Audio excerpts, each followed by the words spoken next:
બનાસકાંઠા જિલ્લામાં પણ એક ચોંકાવનારી ઘટના સામે આવી છે, જ્યાં એક 3.5 વર્ષની બાળકી દક્ષાને કોઈએ શીખવાડ્યું નથી અને માતા પિતા પણ અભણ છે, છતાં બોલતા શીખી ત્યારથી જ કડકડાટ હિન્દી બોલે છે, જેને લઈ પરિવાર અને સમગ્ર વિસ્તારના લોકોમાં કુતૂહલ સર્જાયું છે.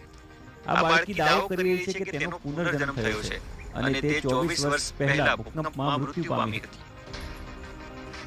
પાલનપુર તાલુકાનું ખસા ગામ અગાઉ ભારતભરમાં હાથ વણાટની ચાદરો, રૂમાલની બનાવટને કારણે પ્રખ્યાત હતું, ત્યારે હવે ફરીથી 5 વર્ષની બાળકી તેના પુનર્જન્મની વાતો હિન્દીમાં કરતા ગામ ફરીથી પ્રખ્યાત બન્યું છે.